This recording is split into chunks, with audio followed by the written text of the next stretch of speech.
Hope you are doing great and welcome to my video. So this time I'm going to discuss about core Java interview questions that are being asked nowadays. So nowadays, if you are an experienced candidate or if you have attended any interviews recently, you know what kind of questions that are asking in core Java.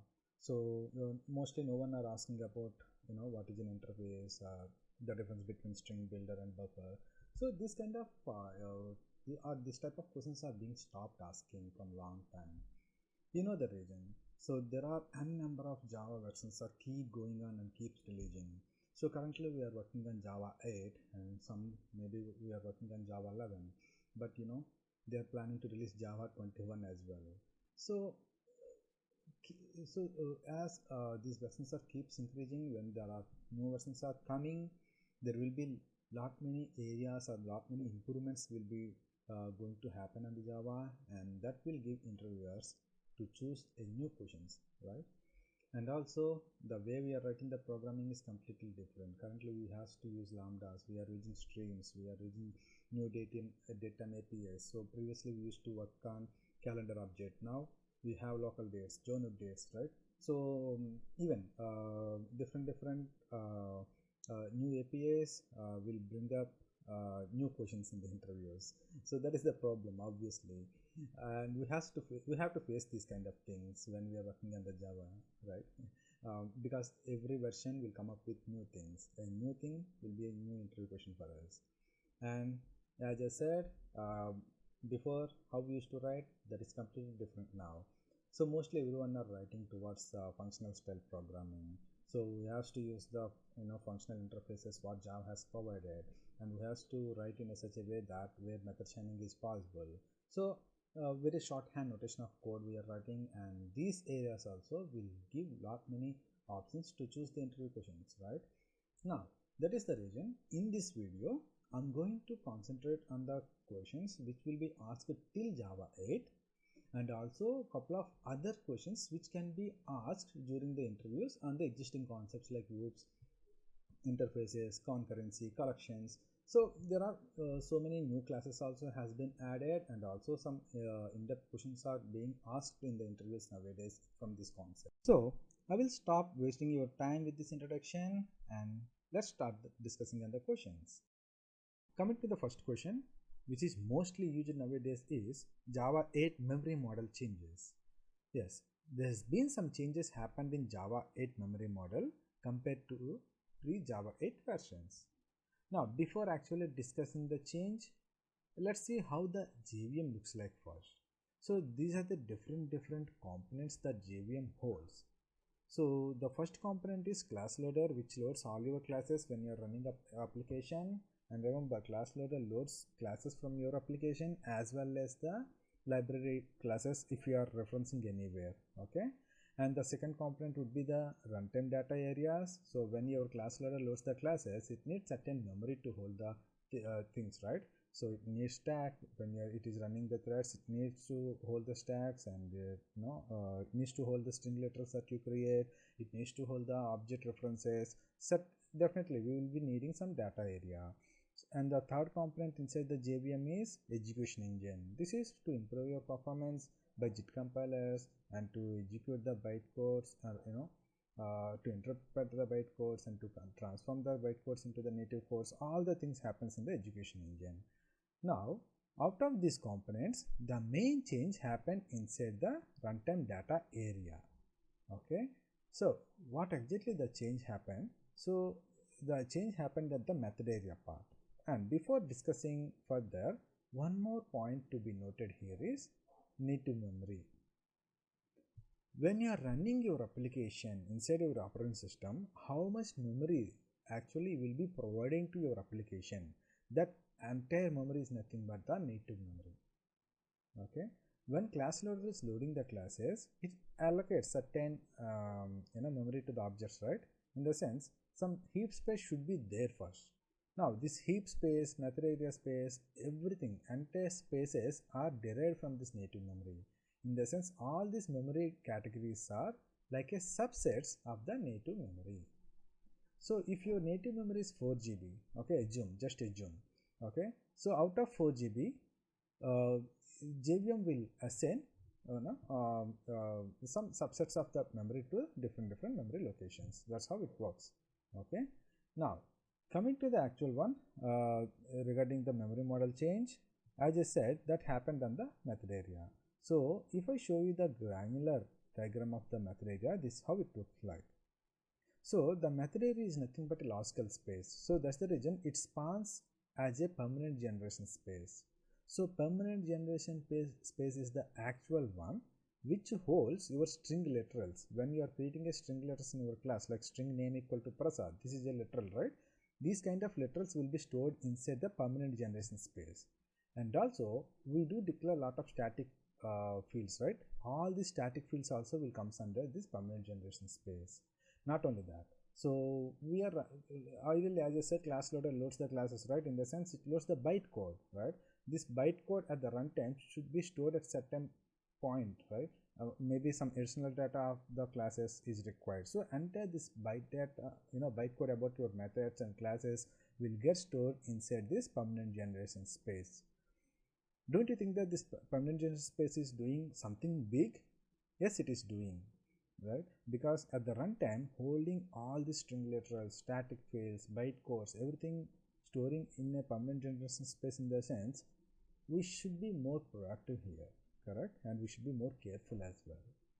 So the reason why Java team has done certain changes here to the permanent generation is, the main reason permanent generation space is fixed in size. Suppose if your JVM allocates some 60 MB to the permanent generation space, so that is the maximum limit it can provide. Once it crosses that limit, it will end up with creating java.lang out of memory error. When you have this error, again we have to manually change the size, we have to restart the systems, we have to do a number of things. Okay, so that is the reason, as this is very important space, Java team has replaced this permanent generation space, or it removed this permanent generation space and came up with meta space. Meta space is nothing but like a method area. What exactly it does, meta space also does the same, but it grows in size with the native memory. Suppose if it is reaches certain threshold of the limit in size, then it automatically grows into the native memory. It pulls the required memory from the native memory and grows. That's how this works. And this is the reason about changing the permanent generation space and with the meta space. Okay. Coming to the next question, it is about Hashmap performance improvements which are being done on Java 8 onwards. So we all know about Hashmap, and because this is the one of the major collection or data structure that we use oftenly in our applications. Okay, and we all know how Hashmap works internally. So Hashmap is nothing but an array of linked lists, simply saying. So I will be going on the Hashmap internal mechanism bit high level, and then we will be discussing the why the performance improvements has been done on Hashmap. Okay, now as I said, Hashmap is nothing but an array of linked lists, right? Now, when you are trying to keep a value inside a hash map, let's say map.put key comma value, that's what you have done. The moment you are trying to keep a value inside a hash map, it has to keep this value in any of the linked list from the array. Now, how it will choose which linked list to be used, correct? For that reason, it will use the hashing. It does the hashing and then it calculates the index position. Okay. This index position is nothing but on which index we should keep these values. Okay, let's assume, okay, this is the formula just written here. Okay, let's assume for a key it returns an index 0 in the sense the first one. Okay, now in this array of the linked list, it will comes to the first linked list, first node, and it will keep these values, like what is the hash of the key and the key value and the next node reference. By default it will be null, right, because this is the only node which is there in the linked list. That's how it does. Now we are trying to keep another value in the hash map. At some point of time, okay, at some point of time, a hash map, when it is calculating the index for different keys, it might end up with finding the same index.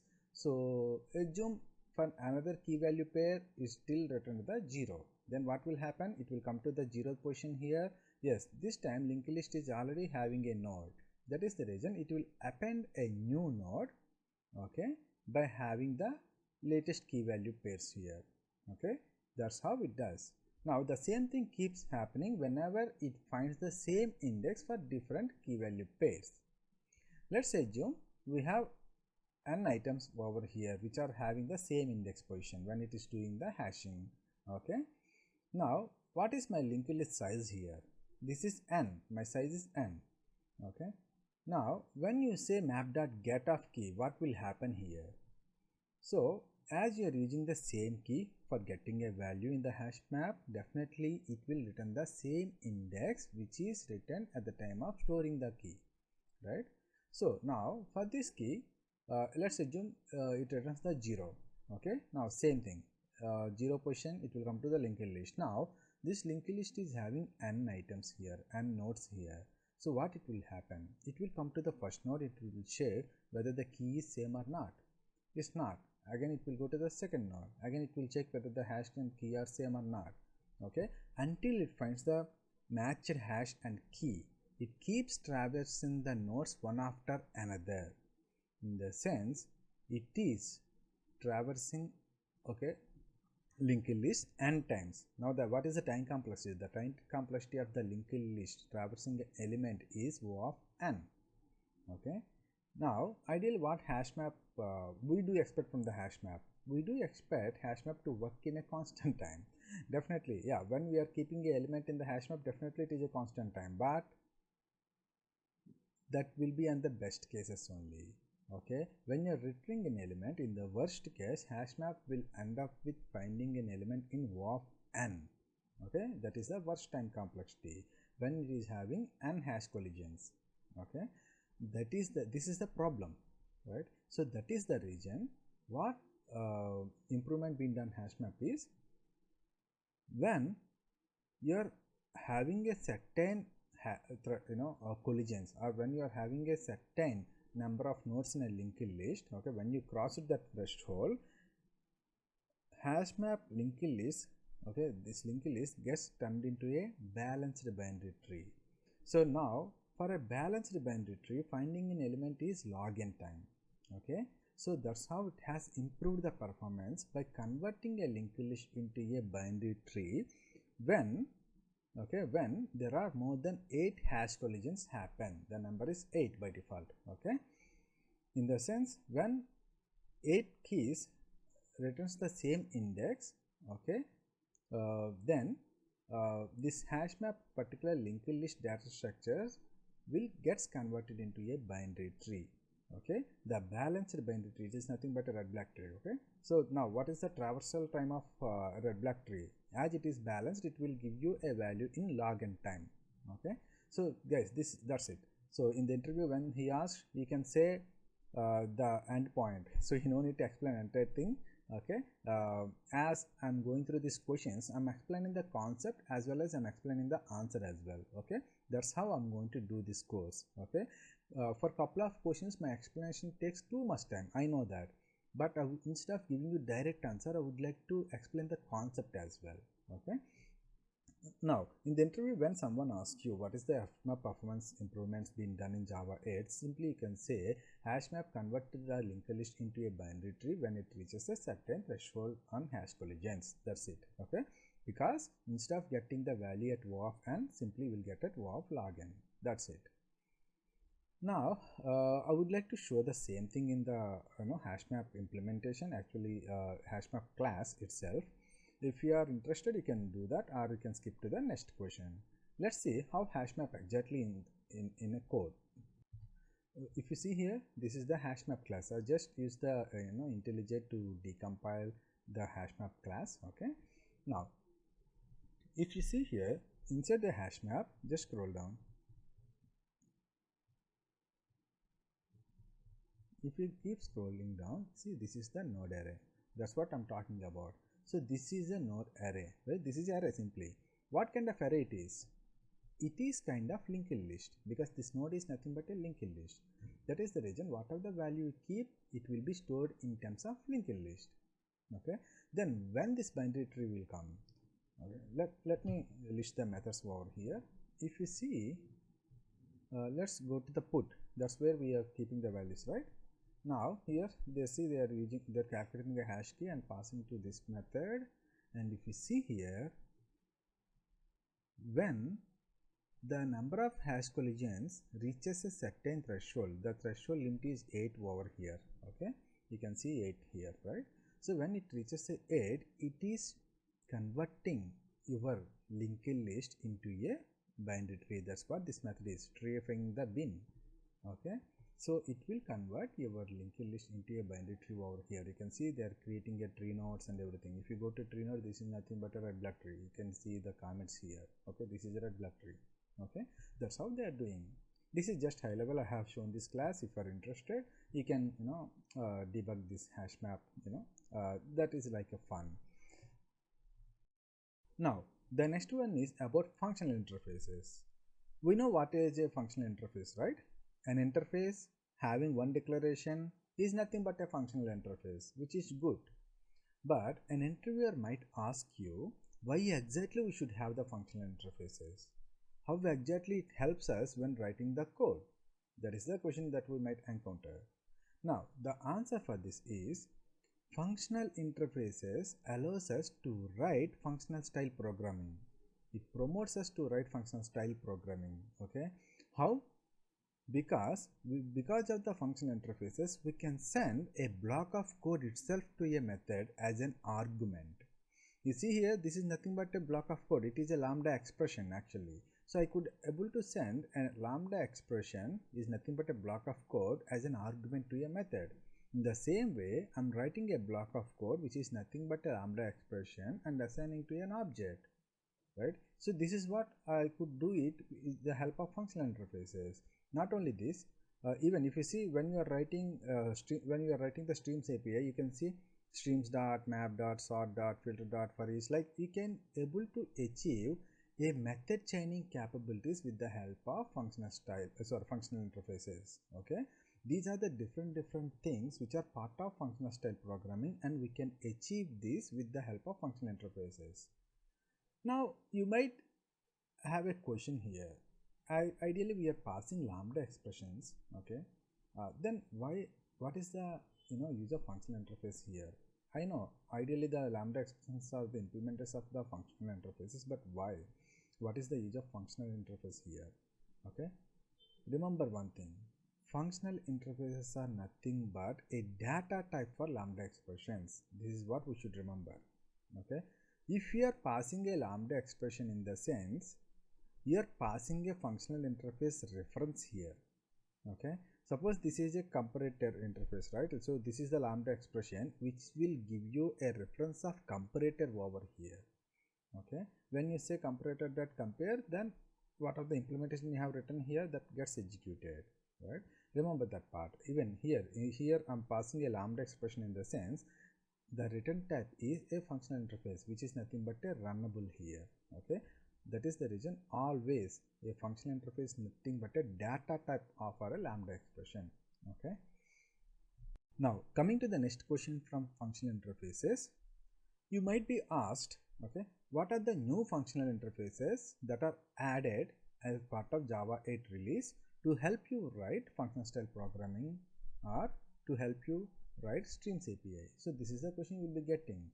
Simply interviewer might expect you to tell the answer like this. So there is a java.util.function pack has been added. Okay, and this package contains a certain amount of functional interfaces. Now what is the reason to have this? Because when you are working on the streams API, mostly you will be needing these functional interfaces.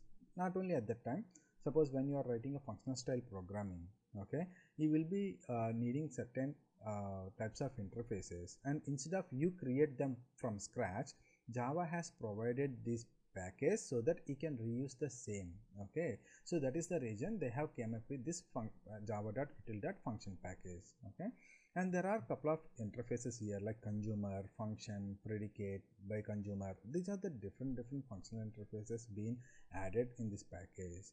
And just I have added couple of here. You can go through the this package and you will come to know more about this. Now, where exactly we are using these interfaces? I will show you an example here. If you look at this example like list.stream.map, sorted, filter, I'm doing couple of operations with Streams API, right? Now, if you take this map, what Java documentation says about this map declaration is this one. This is the map declaration. Okay, this map expects an argument, okay, expects an input and returns another value. Okay, that is the reason at that time you can use function. Okay, this function is available, this function interface is available from this package. And if you see this filter, if you see the filter declaration, this Java documentation says this. So this is the declaration of filter. It expects a predicate. Predicate is nothing but it expects an argument and it returns true or false. Okay, this is the predicate function interfaces that we will be using in filter, and that is available from java.util.function. Remember what I said before. If we are passing a lambda expression, in the sense we are passing a functional interface reference. Okay, that's what you should remember. Now, another questions that most of the interviewers are asking is, what are the performance benefits with Lambda? Yes, we are using Lambda, and with Lambda we could able to implement an interface anonymously, correct? So are we creating any class and implementing the interface? No, without creating a separate class, we are able to implement an interface with the help of Lambda expressions. By doing so, what kind of performance benefits or any benefit are we giving to JVM? Yes, we are giving. So the main benefit here is, if you see, this type of Lambda expression started from Java 8, right? Now, before Java 8, how we used to implement interface anonymously? We used to implement it with anonymous classes. Anonymous class in the sense, simply for an interface, you will be creating a new object. Okay, when you are doing that, we have to implement all the declarations that you are having inside an interface. You have to implement all the declarations. That's how we should be doing the anonymous implementation. Now, there is a little bit headache to the compiler by doing this, because when you compile, suppose the same code I am taking into a class. Okay, when you compile this class, ideally it will end up with creating two classes. One is the main class, other one is an anonymous class which is created by the compiler for this anonymous implementation.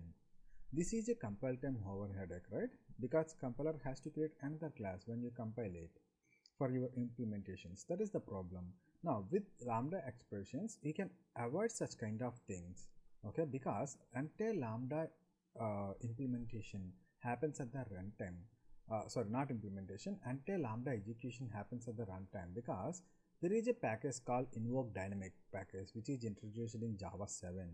Okay, from this package, when you write anything in Lambda expression, at the runtime they will form some instructions and they will create a private static method. Okay, that's how at the runtime your Lambda gets converted into the method and gets executed. Okay, because of that there won't be any thing like creating a class file separately. So everything happens at the runtime and it will give lot of benefit at the time of compilation. Coming to the next one, couple of interviewers might ask this. So what is the difference between stream and collections? So ideally streams are not data structures, okay, but collections we know, list, map, hash set, all these collections are data structures. And streams performs computational operations on collections, in the sense, what exactly we do with stream? We do query the collection, we do query the data, and on top of the data we do some transformations, we do some filtrations. These kind of operations we are performing using the streams API. And with the collections, we just store the data, and if we want, we can manipulate the data. We can remove an item, we can add an item. So these kind of things we can perform the collection. And another important difference is, stream does not change the original collection. In the sense, suppose you have applied you are doing some stream operations on top of this stage. Whatever the stream operations you are doing, map, filter, anything will not store the actual collection. It does not do any writing to the list. What exactly it does is, every time for every stream operations, it will end up with creating a new collection or a new stream. Okay, that new stream will be given as an input to the next operation, and whatever the output this sorted method will give, that will be an input to the next one. In the sense, every time, okay, a stream API will generate a new stream. That is the reason at the end we are collecting to another collection instead of taking the same list, because a stream does not change the original collection. But collections, we know we can remove, we can add, whatever the things we can do with the actual list itself, right? Yeah, this is the main difference. Now coming to the next question, and very important one, is about parallel stream. Guys, there will be too many questions will be asked with parallel stream, and consider this parallel stream not in terms of interviews, but this helps you a lot when you're working in our applications as well. Because most of us, what exactly we do is, we think like, whenever there is a stream, if I replace the stream with parallel stream, something magic will happen. That's how we think, but that is not at all correct. Okay, there is lot about parallel stream, and that is the reason most of the interviews are concentrating on this part, and you will be asked a number of questions from this concept. So the mostly commonly asked questions are stream versus parallel stream, and how parallel stream is faster than stream. And also a couple of persons might ask you, if parallel stream is faster than stream, then will you use parallel stream every time? Can I parallel my stream whenever is possible? So these kind of questions you will be getting from the parallel stream. Now to answer these kind of questions, first of all, you should be knowing how exactly a stream works, how exactly a parallel stream works internally. Then only you can answer these questions. Okay, so that is the reason. Let's see how stream works first. Before going further, we should be knowing one more thing: a relationship between core and a thread. A core is nothing but a CPU which will process our work.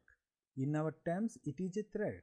Okay, a single core, a single CPU will process only one thread at a time. So it cannot run multiple threads at the same time in single CPU. Then what if I want to run multiple threads parallelly, in the sense at the same time?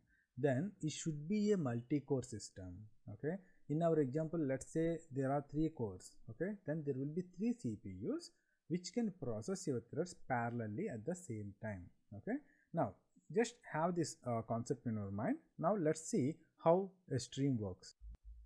A stream is nothing but processing a list of elements sequentially. In the sense, even though you are managing a multi-core system, okay, even though there are multiple CPUs available to process the threads parallelly, but still there will be only one thread created, and this thread process your list of elements one after one. That is nothing but the sequential processing.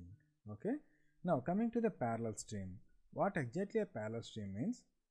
A parallel stream takes your list and divides this list into a sublist, like a chunk of data, and it handovers each chunk to a thread, and those threads will be run across the cores.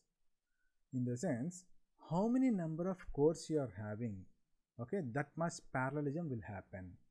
Okay, that much speed you will be getting. It is up to the number of cores that your machine is having. Okay, and syntactically speaking, is for the sequence streaming we use stream, and for parallel stream we use parallel stream method here. That is the difference. Okay, now you might ask one more question here. If parallel stream uses multiple threads here, then how am I getting a single response? That is because all threads responses will be joined together. There will be aggregation happen, and it will give the final result. That's how it happens. It is like fork join mechanism. Okay, guys, this is the difference between stream and parallel stream. Now coming to the actual questions, the first question is, what is the difference between stream and parallel stream? Now you can say stream in the sense a single thread will run the list of elements sequentially. Parallel stream in the sense it will run your list across the number of cores as a sublist. That is the difference. Now coming to the second one, how parallel stream is faster than stream, because parallel streams is based upon the cores, number of cores, right? It will execute your threads across the number of CPUs. That's how it is faster. Now coming to the third one, if parallel stream is faster than a stream, then why can't we use parallel stream every time? Guys, this is the most important question and we should be having more knowledge here, because this is not only for the interview. In your applications, most of us using stream and parallel stream also, right? Without having this knowledge, we cannot work in our applications as well. So to explain the third question, I have to show you some analytics, what I have done. Let's see that. So to get the statistics from sequential stream and parallel stream, I have created this class, okay? And in this class, I'm having two methods. One is process with sequential stream, which will process your stream sequentially. Another one is process with parallel stream, which will process your stream parallelly. Okay. Now what exactly I'm writing the logic is, so I'm just taking the integer range. Okay, this is a stream. Now on top of that, I'm just doing a simple operation. I'm multiplying with 2 and taking the sum of elements, okay, which is there in the stream. Okay, after map is executed, whatever the elements that are there in the stream, I'm taking the total sum. This is just a simple mathematics calculation. I'm just doing it on top of the stream.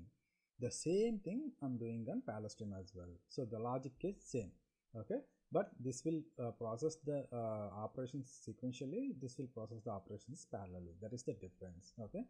Now before running, I'm printing how many cores my machine has. So to know how many cores our machine is having, we can use runtime class. So runtime.getRuntime.available processors will print or will give you how many cores your CPU has. Okay. So first let me run this.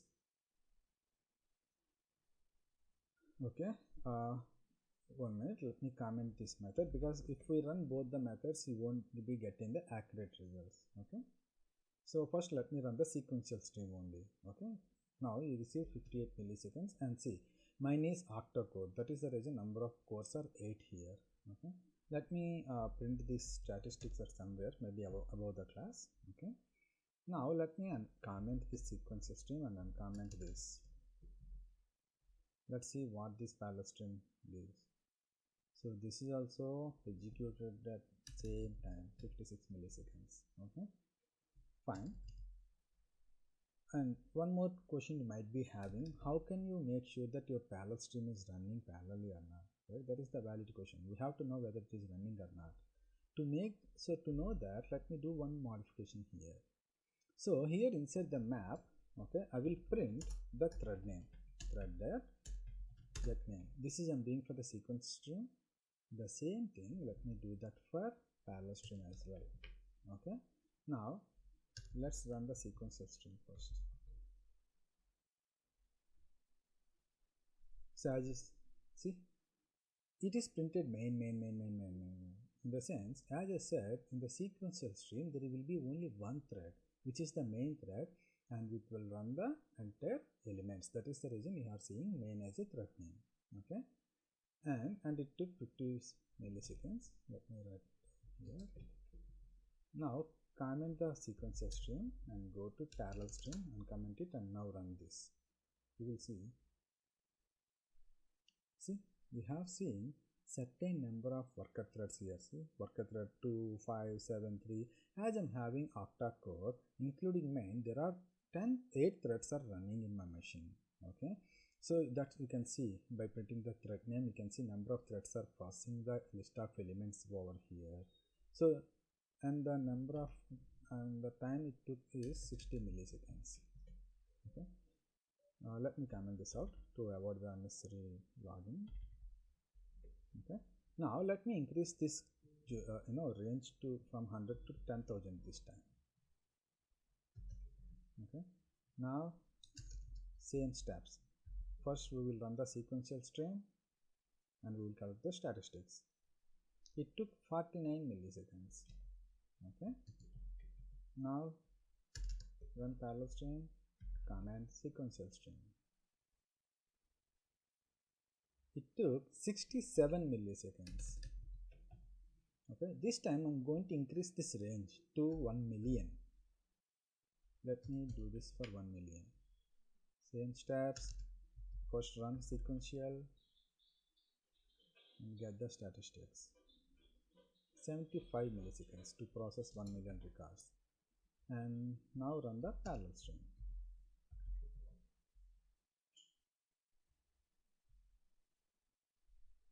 87 milliseconds. Okay. Sorry. Now, as you can see, these statistics are we have collected the statistics when we are running the sequential stream, and we have collected the statistics when we are running the parallel stream, and the logic is same. But do you really think that parallel stream is increasing the performance and faster than the sequential stream? Based on the statistics, we are sure that parallel stream is not at all faster than the sequential stream. Okay, but that's not what we have discussed in the theory part. In the theory part, we have discussed it like parallel stream using the number of threads by running in multiple cores. It should increase the performance. That's what we have discussed. But that is not at all happening when we are programming the code, right? The reason is, this is the important thing to know. In your code, if you are changing the stream with parallel stream, in the sense you will not get the any performance immediately, okay? Because as I said, parallel stream internally it will divides your base list into sublist. It divides your list into some sort of chunks, and for each chunk it has to create a thread. In the sense, creating a thread is very costly operations, that's what we know, right? And maintaining the lifecycle of the thread, and also until unless all the threads are completed, it should wait somewhere at the aggregation point. So lot of things are happening inside the parallel stream. This is not simple operation to do, but the sequential stream is nothing like that. Simply it will process the elements one after one. But the parallel stream, to set up the configurations itself, to create the threads itself, it will take much time. That is the reason parallel stream is not every time faster than the sequential stream. Okay, then when to use the parallel stream here? Let me show you one more thing. Let me decrease this count to 10. Okay, I will show you when parallel stream really helps us. This logic is not so heavy to the CPU, right? So we are summing all the elements and we are also multiplying the things. These are very small things that CPU can do in milliseconds itself, right? But instead of doing this simple operation, let me do some heavy task over here. So I'm taking the big integer. That big integer is like 2000 digits huge. It will be a random number. On top of this big huge integer, I'm trying to calculate a prime number. Once I done that, I'm going to count the bits. Okay, guys, this is really heavy operation for the CPU. CPU takes minimum 1 or 2 seconds of time to process this part. Okay, because this is very big thing. Okay, now let me run this for 10 elements and see what will happen. And first, as I said, let's run the sequential stream. Okay, I'm going to pause this video until we get the response. Okay, so received response, it took 7 seconds nearly. Okay, 7.6. Let me write down here. Okay, now do the same thing with parallel stream. Run it. So same thing, same logic with parallel stream. Let's see how much time it will take. See, it took 5.7 seconds almost. Let me write down here. Now let's do the same thing for 100 this time. Okay, it will take some time. That's the reason after I run this method, I will pause the video until we'll get the response. Okay, so let's run the sequential stream. Yep, done. So it took almost 64 seconds to complete this 100 elements to get the big integer prime numbers for this 100 elements. Okay, now let's do the same thing for parallel stream and see how much time it will take. Let me pause this video and we will get back once the results are available. Okay, we got the result. See, parallel stream took only 24 seconds to process this. Okay, and if you compare now, don't you think that parallel stream is faster than the sequential stream? It is. So when to use parallel stream, in the sense, it's up to you, okay, to identify your workload, to identify your CPU processing time of your operations. Once you identify those things, then only you should use the parallel stream. So parallel stream can increase your can increase your performance, as well as can decrease the performance if you are not using that right, carefully. So that is the thing with the parallel stream. Here I have used parallel stream because this will take a lot more time for the CPU. Now, when parallel stream is creating the threads, okay, when it is creating the threads, each thread will take certain amount of time to process these things. Okay, so that is the reason here I'm getting the benefit of parallel stream, because the actual process itself takes a lot of time. But before we have very simple operations. For that also, if I use parallel stream, it will be extra burden to the JVM to create multiple threads for parallel stream, right? So that is the difference. Now I hope you have very good understanding on the parallel stream. Okay, now let's continue with the next questions. Coming to the next question, it is about new datetime APIs which are released in Java 8. Yes, there are a couple of new datetime classes are available, and those are nothing but local date, local datetime, unit datetime, offset datetime, and instant. These classes are available from java.time package. And I've just mentioned the mostly used classes here, okay, and there are a couple of others too, but these are the mostly used in our applications, and each we will use based on the different requirements. And I'm not going to explain why which class to be used at what time, because these things simply you can come to know when you print these things in your console. Okay, but what to discuss here is the difference between this java.time classes, I mean the new classes which are introduced in Java 8, and why they have been released when we are having a date class already, right? So the java.util.date, that is the class which we used to which we used to code in our programs, right? Now, even though you are having this date class, why Java has to come up with another set of things? So that is the difference to be known, and this is an interview question also. Okay, for this purpose I would like to show you the source code of these classes first. Let's see that. If you see here, so this is the local date time, unit date time, offset date time, and instant. These are the 5 classes which I have mentioned in my PowerPoint, and this is the source code of this class. Okay, now if you see, this is introduced from 1.8 onwards, which we know. Now what is the difference between the date and these classes is, if you see, this is marked with final. Okay, a class is prohibited to extend by another class. Okay, and also if I go to the methods list, are you able to see any setters here? No, there are no setter methods available. The same thing for other classes also, there are no setters at all. Okay, but if you come to the java.util.date, okay, this is available for extension, as well as we can say happily we can change the state.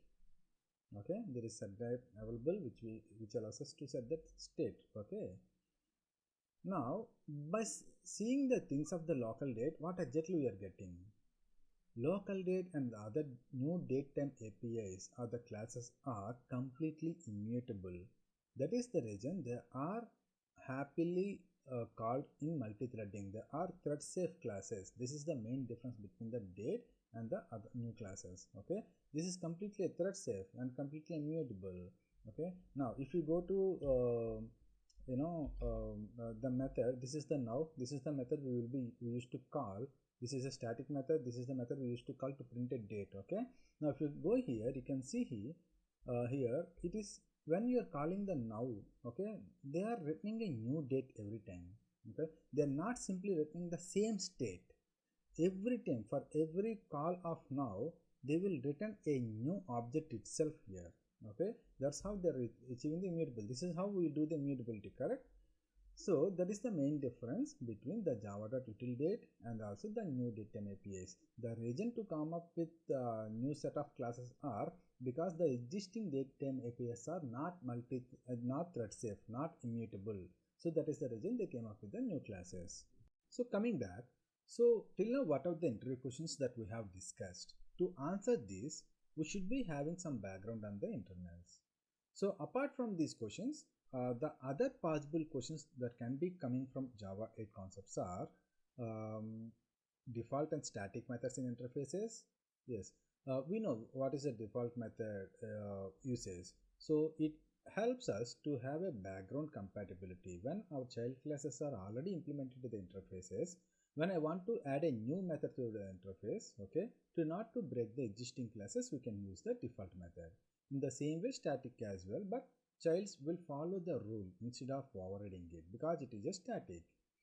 And much more, there is much more with the default and static, but I'm going to discuss these things when we discuss on the interfaces part. Okay, now another question can be, what is the use of optional class? Okay, we know we used to get a null pointer exceptions, right? Suppose there is a string name. Okay, when I say name.length, if the name is null, then we will be end up with having a null pointer exception.